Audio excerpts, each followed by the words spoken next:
I learned a lot and saw a lot when I was working the overnight shift at the Taco Bell in my town. We had one of the Taco Bell locations that would close the interior of the restaurant at around 1 a.m., but the drive-thru would be open all night long. It was a pretty simple job, especially since for the most part, after 2 in the morning you only had to deal with a few customers. And for the most part, the customers were pretty cool. But there was one interaction that I know I'll never forget. That night, there was only myself and one other person working. He was doing a lot of the cooking while I cleaned the restaurant for the morning shift and took in orders on the drive-thru headset. It was probably about 2 in the morning when this customer first came through. He had a fairly simple order, so we got him all set up and he came through the window without any problems. We talked a bit while I waited for his food to be ready, and I remember him asking me how many people we had in there right now. And I didn't think anything of it, so I let him know it was just me and my manager. But by that point, his food was ready and he drove away. No big deal, right?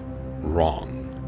20 minutes after he pulled off, someone else sent off our drive-thru notice and I began talking to them through the headset asking how I could help them today. And right away, I recognized the guy's voice. I was curious as to why he would come back so soon, especially since this time when he placed the order, it was only for another drink. I told him to pull up to the window and I thought everything was going to be fine. But as soon as his car pulled up, I noticed he wasn't alone.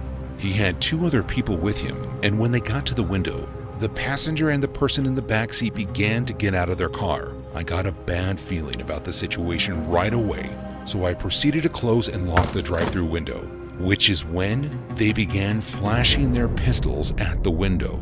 And I know the glass isn't bulletproof, so I was going to open the window. It's not worth getting shot over. But as I reached to unlock the window, one of the guys must have thought I was reaching for something and he pulled the trigger 4 times. I didn't even feel it, but I knew I had been hit when I heard the 3 men outside the window panicking. Before I heard their car tear out of the drive-thru lane, I looked down and saw blood beginning to leak through my shirt. I fell to the ground clutching my torso. Everything around me began going black, and the next thing I knew, I was in the hospital, and almost 3 whole days had passed. The police didn't have any luck finding the guys who shot me, and my co-worker claimed that they didn't even try to take anything after shooting me. According to the police, the shooter most likely didn't mean to fire his weapon, and when they did, all of the perpetrators panicked and fled the scene as fast as they had arrived. It was the second security job that I had ever had, and at first I was loving it. The job was to work the night shift in an apartment building that was currently in the process of being renovated by new owners. The reason they hired security was to make sure that no one was squatting in any of the empty, rundown apartments. And if I'm being honest, it was really a simple job. My shift typically started around 9 p.m., and I would work with one other security guard. We would take turns walking each of the floors and making sure that all the doors were secure. But other than that, we practically got paid to spend most of our night just hanging out in the lobby and watching the few cameras that were laid out around the building, most of which were focused on the doors leading in and out. For the most part, it was really simple and relaxing, but there was a few incidents that put both me and my coworker Sam on edge. It all started when Sam came back from her walkthrough of floor 5 one night, and she told me that she could have sworn she heard someone walking around the halls, but when she checked, she saw nothing. After that, almost every walkthrough we did, one of us could swear that we heard things, whether it be walking, creaking, or sometimes even the sound of something banging against the wall of a room. Anytime we checked it out, there was no one to be found. We started to joke with one another about the building being haunted, but that was just to lighten the mood after anything creepy happened. It wasn't until about 2 weeks after we started hearing noises that I had confirmation that someone was in the building with us, and it was just my luck that it happened on the one day that month that Sam had taken off of work. I began doing my first walk through the building that day, and as soon as I got into the stairwell, something in the back of my head told me that I wasn't alone. but I figured I was just jittery after all the noises that were happening, and since I had been alone, I was just a little bit more on edge. I made my way through the first, second, and third floors without any incident. However, as soon as I began making my way through the dimly lit hallway of the fourth floor, I began to hear footsteps. I kept looking over my shoulder as it sounded as if the steps were coming from behind me, but every time there was nothing there. I made sure to check every room on the floor thoroughly, and to my surprise, there was still nothing to be found. I tried my best to put the noises in the back of my mind and continued on with my walkthrough. I made it back down to the lobby and began relaxing when I practically fell right out of my chair. I had been looking at the screen on my desk, and I thought I had seen movement out of the corner of my eye near the stairwell. And sure enough, as soon as I looked up, I could see what was clearly an adult male staring at me through the doorway of the staircase. I jumped backward in my seat, knocking myself over, and practically fell right onto the ground. I scrambled to get back to my feet, but by the time I looked back at the stairwell, that man was gone. I took off after him, and I could have sworn that I heard him running up the stairs and then through the door onto the fourth floor. But by the time I had gotten there, the man was nowhere to be found. I called the police, and they did a thorough search of the building but came up empty-handed.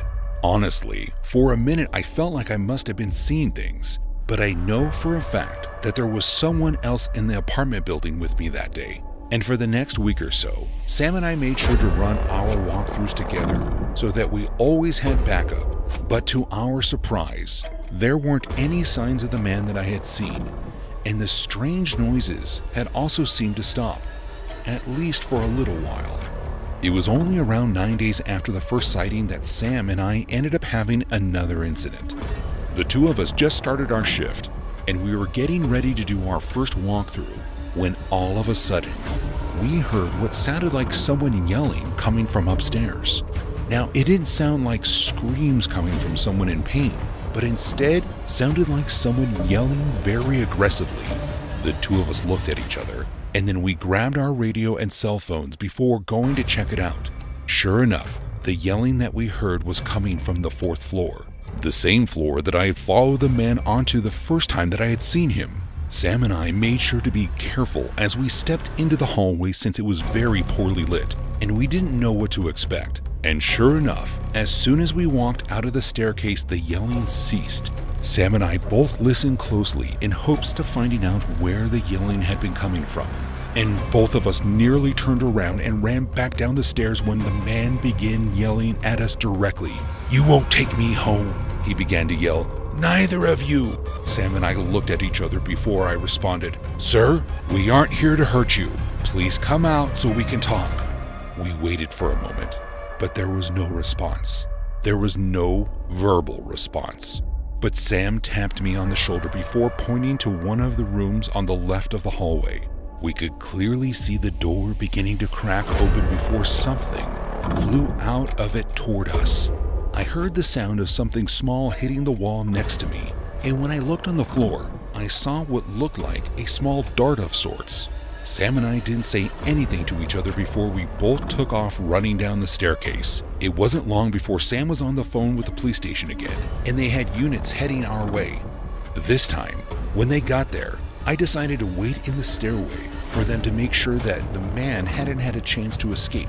And Sam was watching the cameras and all of the exits. As far as we knew, the man was still on the fourth floor. The police arrived and they made their way up to the floor and headed straight for the room that we had seen the dart fly out of. This time, the man made no attempt to hide or escape. As soon as the police knocked on the door of the room, he opened it and turned himself in. The police officer that Sam and I spoke to seemed very concerned for our safety and asked us if either of us had ever met this man before. We both said no, and when we asked why, the officer informed us that the man was likely going to lure us both into the room he had been hiding in to kill us. They found multiple knives in the room with him alongside multiple large garbage bags and 3 plastic tarps. That wasn't all though. On this person, the officer said they found a tranquilizer gun along with 3 darts that had been laced with a strong sedative. To this day, We still don't know why we would have been targeted. In the summer of 2002, I found myself working at one of the gas stations in our town, and more often than not, the owner would put me on the night shift, which I was not fond of, but I needed the job, so there wasn't much to argue about at the time. I did put my foot down after an incident occurred that caused us to call the cops and got us slightly involved in a murder investigation. And after that, I was never put on the night shift again. The problem came at around 11 at night when I was the only person working in the store, and I saw a man walking down the sidewalk. It looked like he was going to come in and buy something, but to my surprise, he seemed to stop in the parking lot. I watched the man from the window of the gas station as he appeared to be looking around for something. It's hard to describe it, but his movements looked like he was some sort of walking zombie. He was half hunched over, and with every step he took, it almost looked like his arms were twitching. I thought about checking on him and asking if he needed help, but right before I could bring myself to do something, I noticed something that shook me up a bit. What I originally thought was simply a red pattern on his shirt was now glistening under the streetlights as if it was something that was wet. And the more I looked at it, the more I noticed that his hands and fingers were also covered in this red substance. Right away, I knew something was wrong.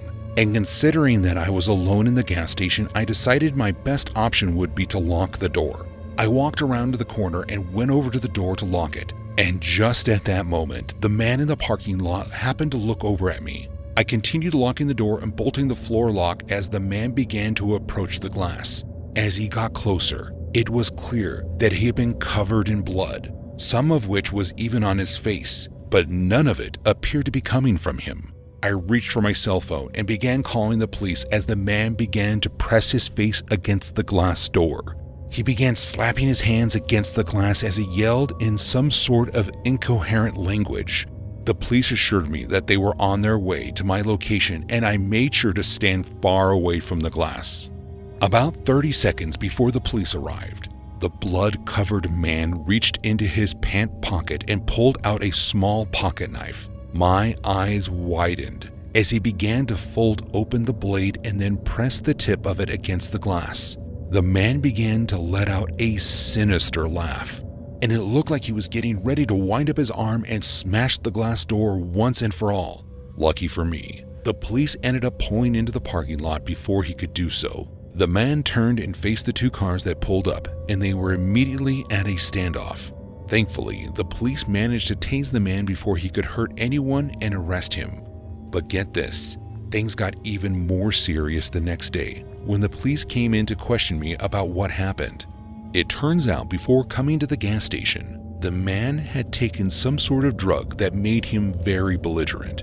He then proceeded to murder his girlfriend and her older brother in the apartment before walking down the road. He told the police that he had been possessed by demons and that his God told him that he would find more at the gas station. I don't know what was going through his head. All I know is I've never been so terrified in my entire life.